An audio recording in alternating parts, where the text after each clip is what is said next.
You never know where life is going to take your work.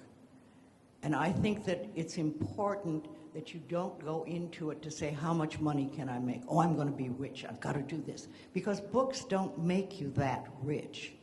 But what they do is open the world to you. And my thought has always been, how can I help the people? How can I help the people? And I think if you come from that point of view, it becomes a lot easier. Surprised. Surprised for me, too. I didn't know I'd be here. The early day. How many of you here have written a book already? Okay, published. Published books? Okay, great. How many are in the process of writing a book? Okay. How many people are scared to death of writing a book? Oh, it's wonderful. When I first started, in my first little book that I wrote, I didn't even know I was writing a book. And I had no idea that this was going to happen, and it didn't mean anything to me, and it was a fluke. Many, many things on my spiritual pathway have been flukes. It's like life just brings in this little incident, and I think, oh, okay, I'll do that. And then the next thing I know, it's 4 years later, and that little incident has grown and grown and become a magnet. I remember when I was first learning the stuff. I went to a lecture quite by a fluke. A friend of mine invited me, said, I've heard that there's a very good lecture at such and such a place, but I don't want to go by myself. Would you go with me? And I said, okay. So I went there to meet him. He didn't show up, and there I was. And I heard someone say, if you're willing to change your thinking, you can change your life. And I went, oh, really? Really? I remember thinking, really? Really? And then the thing was to learn how to do that. But that little penny dropping was a big deal. So I began my studies, and I studied this and I studied that, and I started to, among all the other things I was learning things about how your thoughts influence your health, and how diseases could have a thought pattern behind them that contributes to the problem you're having. And so I made a list of them because I was starting to work with some people at that time, and I wanted to be able to find it easily. So I alphabetized the list, and I showed it to a friend of mine, and she said, oh, Louise, what a wonderful idea. Why don't you make a pamphlet out of it? And I went, oh. I did that in the early days. I did that a lot. Oh, I would never have thought of that. So I looked at it again, and what I did was I put 2 paragraphs in the front of the list and 2 paragraphs at the back of the list. And I printed up a little pamphlet. And there I had book number 1. But I didn't know it. And I remember going to my teacher and proudly showing him this little booklet. And I said, you know what I've done? And he said, oh, Louise, isn't that sweet? How many did you have made? 50? And I said, no, 5,000. Well, I discovered that if you print, the more you print, the cheaper the object gets. And it turned out that, 5,000 was really not a bad price at all.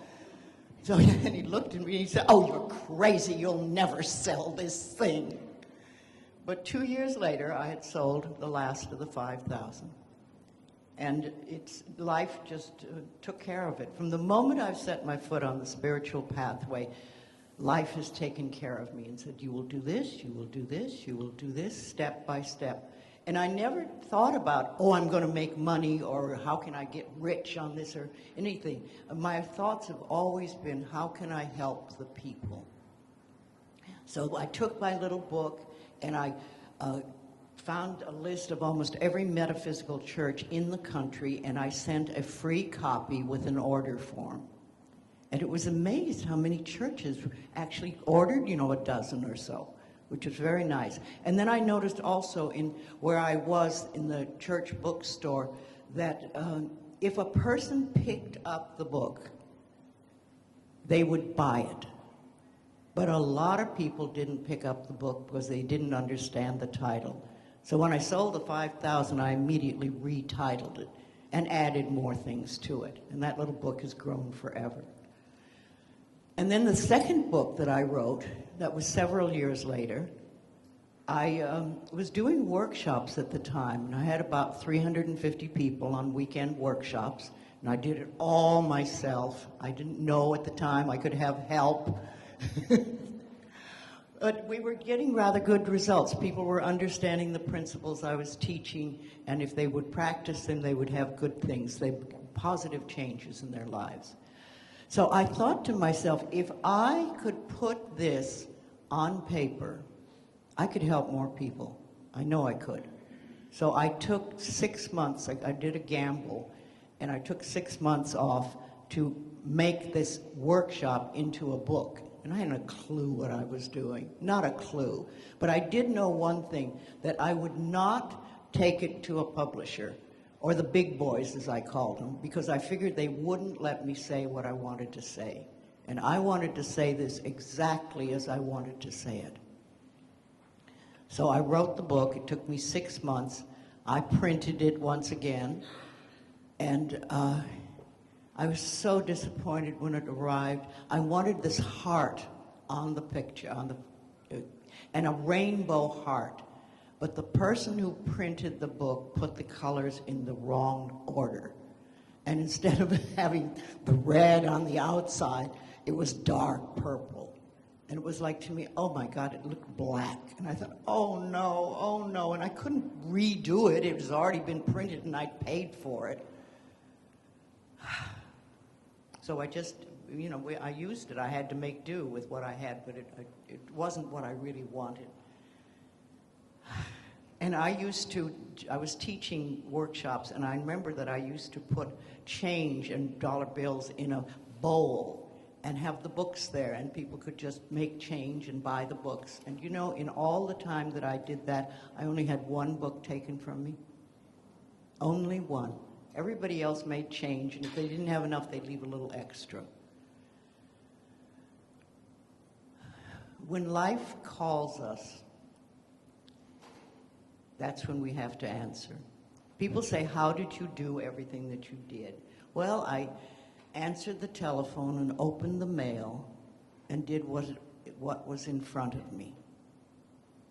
And then life would give me something else to do and something else to do.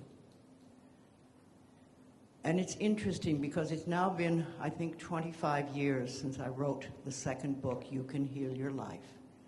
And in that period of time, that book alone has sold 40 million copies worldwide.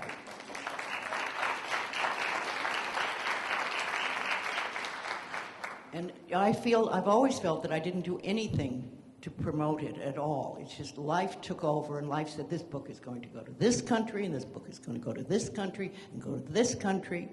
And it's gone many, many places all over the world. I even have 2 Chinese versions. There's the Chinese version of traditional China, and then there's the Chinese version of the Taiwan, which is the new China. You never know where life is going to take your work. And I think that it's important that you don't go into it to say, how much money can I make? Oh, I'm going to be rich. I've got to do this. Because books don't make you that rich. But what they do is open the world to you. And my thought has always been, how can I help the people? How can I help the people? And I think if you come from that point of view, it becomes a lot easier.